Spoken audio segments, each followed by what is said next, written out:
तीसरे फेज का मतदान चल रहा है। अभी भी मतदाता अपने घरों से बाहर निकलकर अपने मत का इस्तेमाल कर रहे हैं। आप ही समझाइए, ये वोट जिहाद पर पड़ रहे हैं या राम राज्य पर?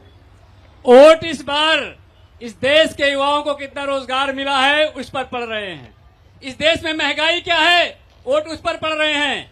आज इस कार्यक्रम में इतने सारे युवा बैठे हैं, मैं इनको बताना चाहता हूं, इंटरनेशनल लेबर ऑर्गेनाइजेशन की रिपोर्ट के हिसाब से 83% युवा भारत के बेरोजगार हैं। अगर सीएमआई की रिपोर्ट की बात करेंगे, इस देश में 90 करोड़ लोग ऐसे हैं जो योग्यता लेकर नौकरी की तलाश कर रहे हैं।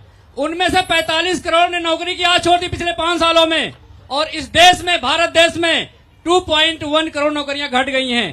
आप लोगों का प्लेसमेंट कैसा आप जानते होंगे, आगे प्लेसमेंट क्या होगा जानते होंगे, आपकी शिक्षा व्यवस्था में आपको कितनी फीस ली जाती होगी आप जानते होंगे।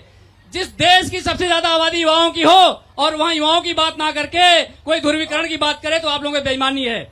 मैं आपके मंच के माध्यम से मैं कहना चाहता हूं कि इस देश का युवा पूरी तरह से ये मन बना चुका है कि जो लोग रोजगार देने के साथ रहेंगे, जो लोग शिक्षा व्यवस्था को सही करने के साथ रहेंगे, जो लोग महंगाई को कम करेंगे, शिक्षा में बुनियादी सुधार की आवश्यकता है जो उस पर बात करेंगे, जैसा कि इंडिया गठबंधन बात कर रही है। 30 लाख रोजगार इंडिया गठबंधन का सरकार बनते ही पहली बार में दिया जाएगा।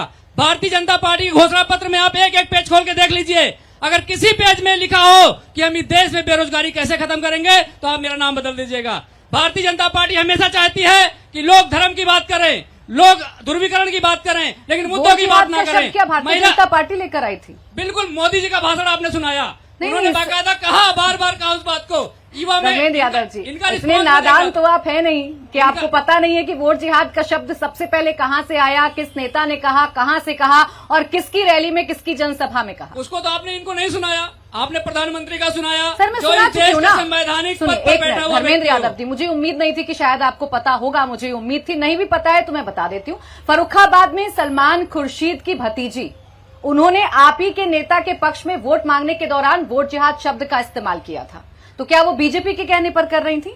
आप जो वीडियो सुना रहे थे माननीय प्रधानमंत्री जी का, माननीय प्रधानमंत्री जी की भतीजी तो नहीं बोल रही थी, इस देश के प्रधानमंत्री बोल रहे थे जो संवैधानिक पद पर बैठे हैं, देश के लोगों ने जिनको प्रधानमंत्री बनाया है, उनकी कही हुई बात कहां तक जाती है आप मुझे बता दीजिए। तो गलत तो प्रधानमंत्री कर रहे हैं। अच्छा, आप शब्द दें और उस पर काउंटर भी भारतीय जनता पार्टी ना करे, ये कहना चाह रहे हैं आप? भारतीय जनता पार्टी में जो देश के प्रधानमंत्री हो, हाँ। कम से कम उन्हें ध्रुवीकरण शब्द का इस्तेमाल कभी नहीं तो करना अपने चाहिए। नेताओं को एक बार रोक लेते, शायद ही ना लपकते उस मुद्दे को और वोट जिहाद का मसला ना आता। खैर,